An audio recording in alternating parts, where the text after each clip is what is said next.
Every once in a while, a second season comes along and doesn't just continue the story, but it completely redefines what the show is actually about. Shangri-La Frontier does exactly this. What started as a trash gaming master obsessed with pushing games to their absolute limits takes on the most prominent game, which just so happens to be an MMO, and something so much bigger comes from it. Season 2 doesn't just expand on the game world, it changes what it means to become immersed into the world itself. Spoilers for season 1 and season 2 of the anime. The first season of Shangri-La Frontier has some of the best world building I've seen within a gaming anime. What could be seen as a fun VR gaming isekai has something so much bigger. Season 1 introduces us to the game world, the mechanics, the challenges, our protagonist Sanraku, how he works with other players, and the pure thrill he has pushing an MMO to its absolute limit. Season 2 gets to build on the world of Shangri-La Frontier and expand beyond the game itself, the world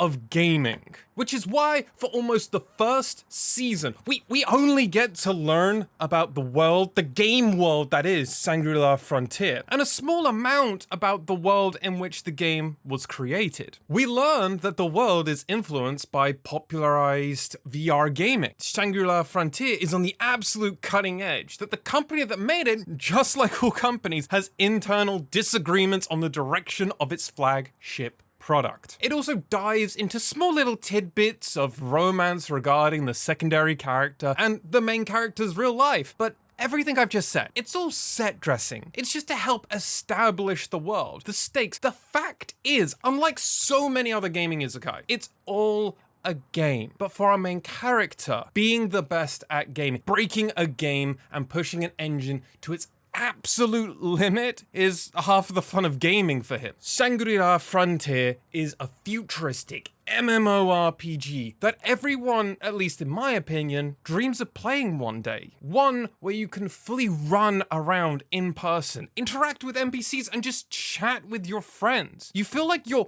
really in there. That this world is massive. We're talking like the Elder Scrolls 2 Daggerfall massive. It just makes Cyberpunk look tiny. It's made to believe that the game itself is just so vast in what it's trying to do that seemingly countless different types of players have started playing. That there are those trying to archive the history and to save it forever. That there are those that wish to become beastmasters and create a bestiary, far more to just touch and pet the other creatures, but I digress. While others want to explore bosses and challenge the biggest fights that they can as part of massive clans.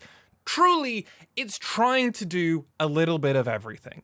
We even happen to see general farming, fishing, and multiple other concepts and gameplay mechanics purely in the game, simply for immersion for us, the viewer, but also it would be for the game itself, just like the MMOs we have in our real world. And this is all to expand the world, those that play, and how it seems to be a living, breathing world. While NPCs are a large part of it, clans make stronghold, players have gatherings in secret, and that the world itself even has a portal to another world for those very lucky few. Season 2, while building on the game world itself, it slowly starts to peel back the broader world that Sanraku and the other players of the world actually live in, that real world. Firstly, by hooking into that seed that was planted way back in episode 1, that people in this game play other games. It might seem super obvious for us, but something that is so tiresome for a lot of anime is that attempt to use a game as a setting for that anime, but for one reason or another that we tend to keep to and stick with only one game until the conclusion of the story, commonly due to leaving the game will lead to death, a la Sword Art Online or insert other gaming anime. Now, while it's not explicitly unique, there are other titles that have done this. It is something it does very well.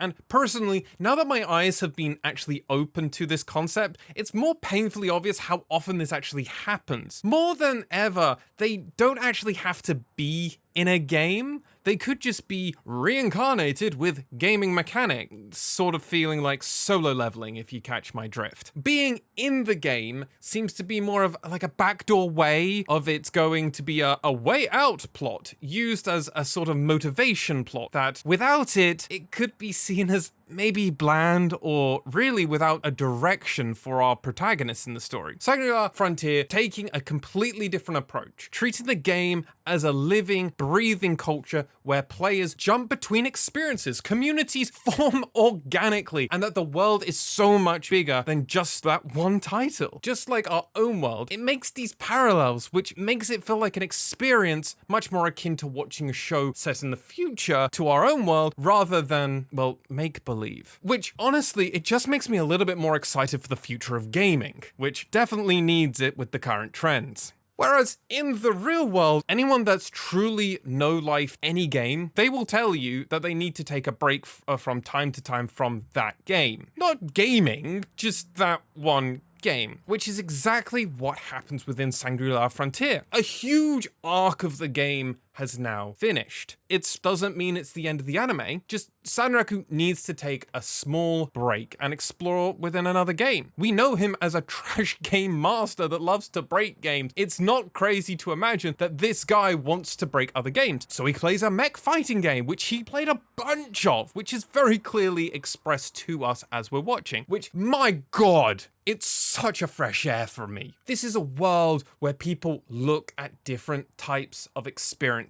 While it does have an open world element, this game is just dominated by fighting one-on-one to improve your mech in a wide variety of ways. To climb up to the top of the ranking board, because we're all grinders, and if we're not number one, you're trash. Within this one game, it has been dominated by one player who's been kind of waiting for Sanraku, because of course it is. He's the main character. He's able to rethink about his strategy, improve his abilities, and all of this actually leads to new information for Sanraku in Shangri-La Frontier. See, it's all pulling it together. But it also reminds us that gaming is not just an escape. It's so varied in what it can give its players. Within this other game, not only does it take a break from the pacing of Shangri-La Frontier as an anime, but it's a breather for the characters, for us, the audience. It means when we go back to Shangri-La Frontier, it's not quite the same. Time has passed as our main character goes back to that new world with a new vigor and an attitude change towards the game itself. What happens is that seed that was planted back in episode 1, we really get to experience the world of gaming that was created for Shangri-La Frontier. The game might be the name of the anime and the core setting for most of the events, but it's also a catalyst for events in the plot to happen too. Towards the very end of season 2, Sanraku is invited by his clanmate Kai to participate in an esports tournament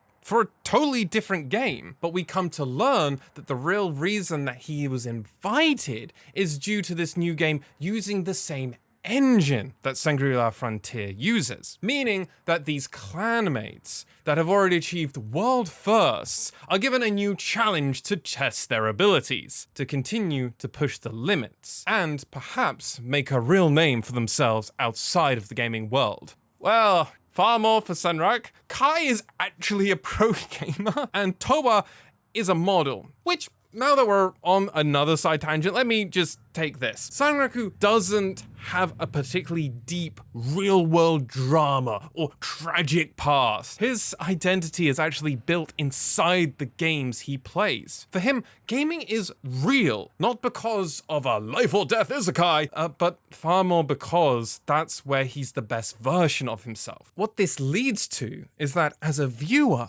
I understand that he's trying his best to achieve his goals within gaming. He wants to find those niche case scenarios, bugs, or exploits within them. He gets incredibly frustrated when it gets patched out of the game, when he had something that used to work, doesn't work anymore, and now he has to look for a new alternative. But even when we're out of the game, he continues looking at message boards, looking at his phone, and that gaming in one way or another is his world. He might not be the deepest character, but we do get to see the depth of gaming and how he acts rather than polarizing events happening in his life. Shangri-La Frontier might not be the first VR MMO anime, but it's definitely one of the smartest, and it's absolutely innovating on the concept of it. By expanding both the game world and the real world, it transforms gaming from a backdrop into something far more alive, something that's evolving just like the players within it. It's an anime that isn't wholly unique, but it's one that's making its best attempts at its concept. And if you haven't watched it, I would highly recommend you change that. And if you have watched it, what did you think about the show? Did you happen to like it as much as me? But with that all said, thank you so much for watching, and I'll see you all very, very soon.